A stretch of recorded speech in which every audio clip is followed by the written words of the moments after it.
بسم اللہ الرحمن الرحیم۔ ہماری پچھلی ویڈیو پر ایک بھائی یہ سوال کرتے ہیں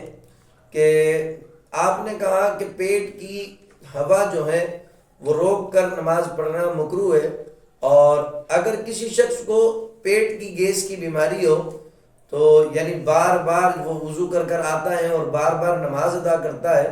لیکن نماز اس کی مکمل نہیں ہو پاتی، مثلاً 4 رکعت والی نماز ہے تو کبھی پہلی رکعت میں ہوا خارج ہو جاتی ہے، کبھی 2 رکعت بڑی مشکل سے پڑتا ہے پیٹ کی ہوا خارج ہو جاتی ہے، کبھی تیسری کبھی چوتھی، حتیٰ کہ پورا وقت گزر جاتا ہے اور اس کی نماز مکمل نہیں ہوتی، اور اس بیماری کی وجہ سے بارہا وہ وضو کرتا ہے،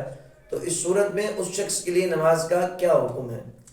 تو سب سے پہلے میرے بھائی یہ بات جان لیجئے کہ بار بار پیٹ کی ہوا کا خارج ہونا کہ یہ ایک ایسا عذر بن جائے کہ یہ عذر پورے نماز کے وقت کو گھیر لے۔ مثلا کسی شخص نے وضو کیا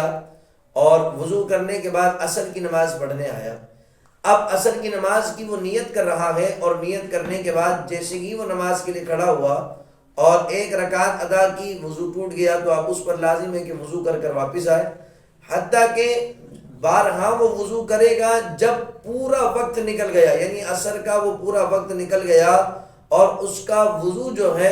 اتنے اسے دیر وقت نہیں ملا کہ وہ اپنی 4 رکعت مکمل ادا کر سکے، تو اس صورت میں وہ شرعی معذور ہو جائے گا، اور جو شرعی معذور ہو اس کے لیے شریعت میں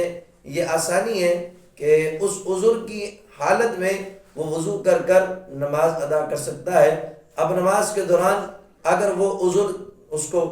لاحق ہو رہا ہے، یعنی اس کی ہوا خارج ہو رہی ہے، تو پھر اب وہ شرعی معذور ہے، تو اب اس کی نماز نہیں ٹوٹے گی، بلکہ ہوا کتنی مرتبہ بھی خارج ہو جائے وہ اپنی نماز مکمل کر لے، نماز ہو جائے گی، اور بعد میں مرض درست ہونے کے بعد نماز کا لوٹانا بھی کوئی واجب نہیں ہے۔